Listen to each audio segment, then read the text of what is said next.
Hello, I'm Marlo from Wild Foods UK, out foraging again. It's August and we're in Banstead in Surrey. This is actually one of the venues of our walks later on in the year as well.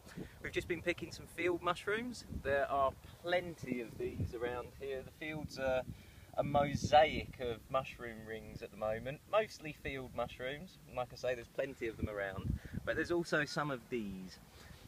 These are a delightful little mushroom with plenty of names, and you can always tell when a mushroom's very interesting because of the amount of names it has. This is the Scotch bonnet, or the fairy ring champignon, or in restaurants you'll find this mushroom called the mousseron, that's its French name. This is Marasmius oreades, which is one of the best edible mushrooms that grows in the UK. Most of the books say that it comes up in June, but I've found it in May plenty of times, and it will go right through summer into early autumn. Now this is its environment, grassland, and you'll find it growing in rings. Hence the name, the fairy ring champignon. But that's not a way of identifying this mushroom. There's plenty of mushrooms that grow in rings in the UK.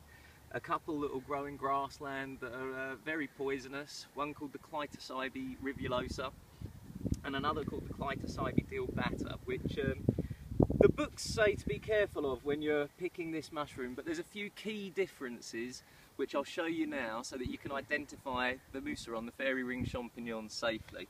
First of all, if we zoom in down here, we've got a selection of young to middle-aged mushrooms. So here's a nice youngster.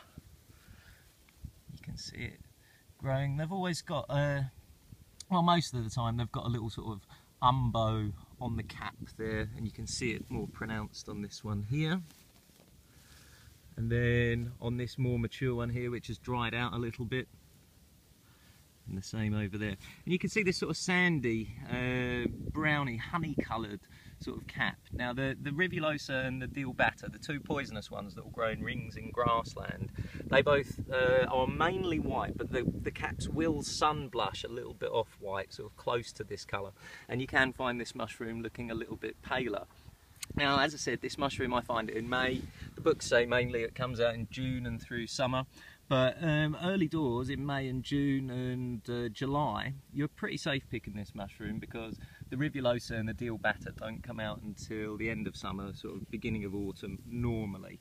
That doesn't mean to say that there won't be some out of season occurrences of them, but both of those are in the funnel cap family, the Clitocybe family. And the Clitocybe family, if I get one of these out here, has very different gills to the Marasmius family. Now if I show you here, you can see the gills go up into the cap rather than actually joining onto the stem. Now with the rivulosa and the dealbata, the gills will join onto the stem and run down the stem a little way.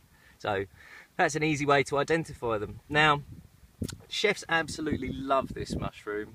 Most of them will throw away the stem. The stem's considered a little bit fibrous. I eat the stem sometimes, sometimes I don't. It just depends on how I'm feeling. Now, the best thing about these mushrooms though is that they have in them a really, really special sugar called trehalose, which is a sugar which helps the mushroom regenerate. This is a mushroom that you can keep in perfect condition for potentially years just by drying it. Now, I found out early days when I was foraging that I'd left a bag of this mushroom on the side for a couple of months just in a paper bag, and it had been forgotten about, and I came back to it and found that the mushrooms had dried out, but they were in pretty good condition. And then by rehydrating them, they sprang back into perfect life. Now, that's because of this very special sugar, trehalose. Actually, I'm not sure if I'm pronouncing that spot on, so if anyone wants to correct me, please do. But it's a very special sugar which actually brings cells back to life. All you need is the addition of water, and the trehalose will help reinvigorate the cells and actually help create new cells, new life from what actually was a dead cell. So this mushroom, naturally in the wild, because of that, and because it grows through summer, it dry out and then rehydrate and regrow when it rains, and it has exactly the same quality in your kitchen. So the traditional way in France, places like that, is to string the caps. You would just with a needle and a bit of string go through all of the caps and hang them. Those mushroom caps will then dry wherever you hang them.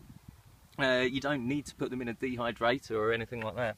They'll dry wherever you hang them and keep for a very, very long time. As I say, you'll find this mushroom very commonly around, certainly the southeast. I've found it in most other parts of the country that I've been to as well, but it seems that down here in the southeast, almost every bit of parkland or pasture or meadow has at least a few rings of fairy ring champignon in them.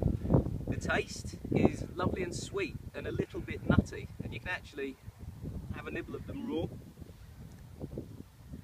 and they are really, really flavoursome. They're one of my favourite mushrooms to eat.